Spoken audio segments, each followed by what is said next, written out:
Please don't move on any of Kiefer's answers, you know, if you're doing any jockeying around. I'm speeding. Your speed is Kirby. Okay. Certain relationships, on and off camera, really seem to elicit trust and perhaps more powerful performances. Mm-hmm. Is that how it is for you and Lou? Well, Lou and I do have a history together. We've done 2 films together, and along with that comes a great deal of trust if you decide to continue to work. I have a great respect for Lou, and I have a great trust in him as an actor. And I think on that level, yeah, I think it was very comfortable off the top to start working with Lou. We didn't go through the awkward 2 weeks of actually getting to know each other. So in that case, yeah, it was very, very nice. The movie's title is Renegades. Is Buster a renegade? I don't think so particularly. I've had discussions about the title. He's a police officer who got himself in a bit of trouble. He was undercover and he became an accessory to a crime. Things got out of hand, and the whole film is about him trying to get his name back, clear his name. I don't think particularly. I think, if anything, he was stubborn, but I don't think that he is a wanton renegade that's careless, no. Would it be accurate, do you think, to call this perhaps lethal weapon, you know, with an ethnic twist? With an ethnic... I'm sorry. Well, I'm not Australian, and I'm not even going to touch it. No, I think that it's a very, very different piece. I think the relationship between the 2 characters in Lethal Weapon, first of all, they were both policemen. They had a lot more in common. Mm-hmm. And the difference between them was age. The relationship in this picture is not nearly as friendly. There's a lot more animosity, and our problem is trust. I don't trust him, and he doesn't trust me, and our motives for acquiring whatever we desire throughout the course of the picture are completely different. So I hope that the characters are a little more fleshed out than that. I hope that it is different than maybe a Lethal Weapon or 48 Hours. In the time that you've been working on screen, you've really gotten some tremendous reviews.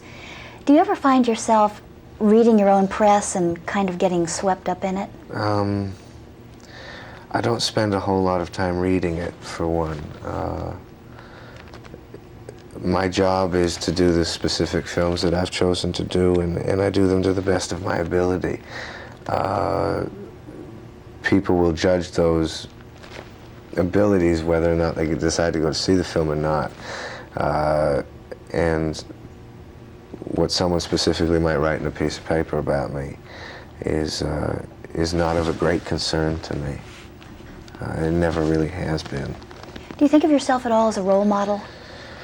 No, not particularly. I have my own standards and I have my own morality that I do my best to live up to, and I don't think that I wouldn't appreciate someone else pushing that on me. I would never want to push it on someone else. Mm-hmm.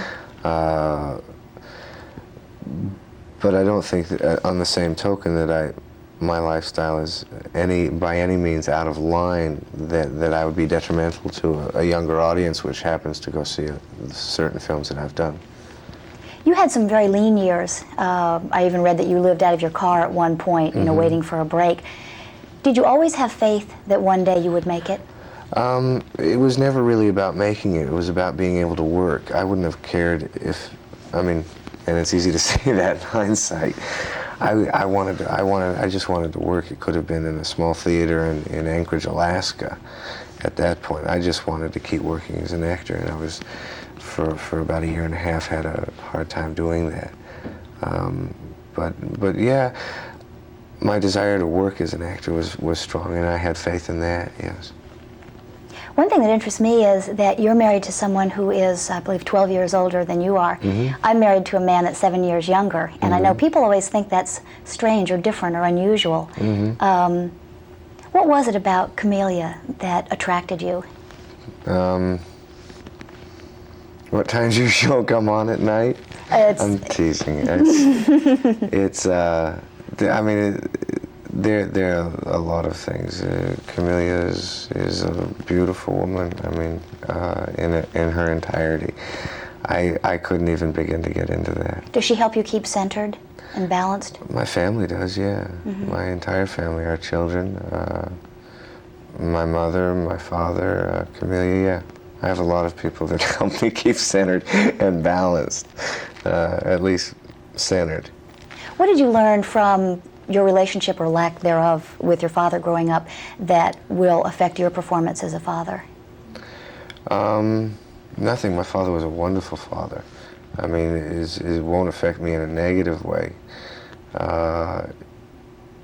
He taught me a lot of wonderful things, and he gave me a lot of space to be myself and to grow up doing a lot of things that I think a lot of other children might not have had the opportunity.